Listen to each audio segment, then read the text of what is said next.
¿Desde qué edad eres agnóstico? En verdad, culturalmente, mi familia era cristiana. Una aclaración. Mis dos abuelas eran primas hermanas. Es decir, mis padres eran primos. Y no muy lejanos, eran cercanos.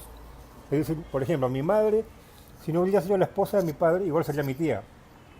Ya. Pero como te digo, mis dos abuelos eran primos hermanos. Entonces, ¿qué pasa?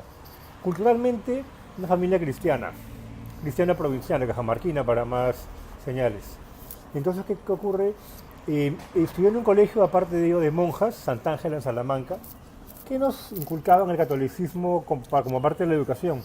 Pero yo desde niño, quizá por una cuestión de personalidad, de carácter en fin, me costaba entender la idea de Dios, me costaba entender el sentido de la divinidad.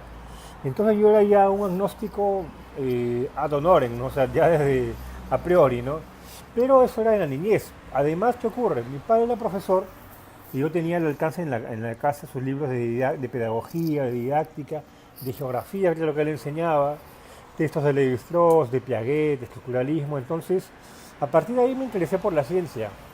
Claro, no solamente eso, leía algo de literatura, leía historia, leía en general ciencia, curiosamente poca filosofía. Entonces, en mi adolescencia me acerco al anarquismo porque en casa había libros de González Prada que yo revisé y me interesó como doctrina libertaria, y eso iba acorde con un pensamiento o bien ateo o bien agnóstico. Yo no me sentía cómodo con el ateísmo porque lo veía como una especie de segunda religión, o sea, radicalmente afirmar que Dios no existe, y me parecía más coherente con la ciencia del espíritu agnóstico, que es una cuestión más metodológica, ¿no?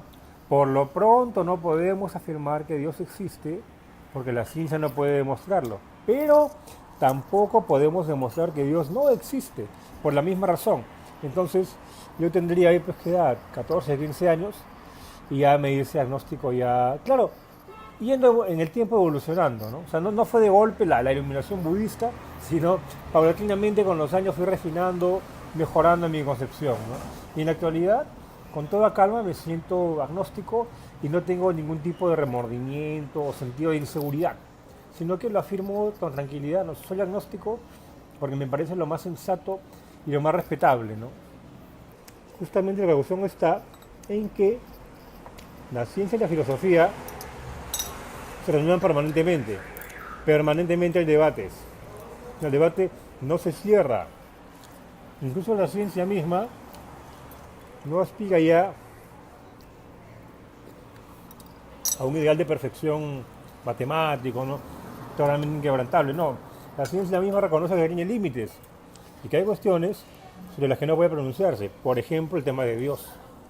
El tema de Dios se le deja a la teología. Date cuenta, ni siquiera en la filosofía se puede arrogar el derecho de manifestarse. La teología sí.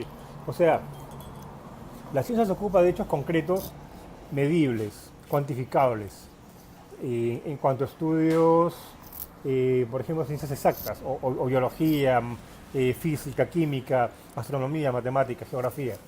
Las ciencias humanas se ocupan de cuestiones cualitativas, ¿no? Sociología, antropología, historia, literatura, arte, religión.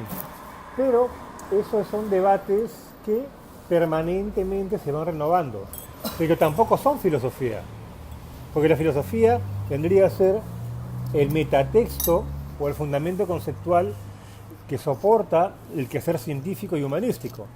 Entonces, ¿qué pasa?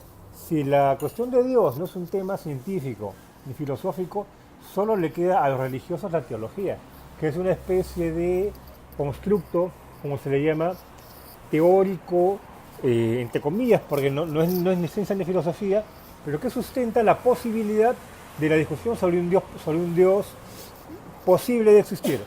Pero no es algo que sea tajantemente demostrable, no, sino que ya es cuestión de creencia, es cuestión de fe, mejor dicho.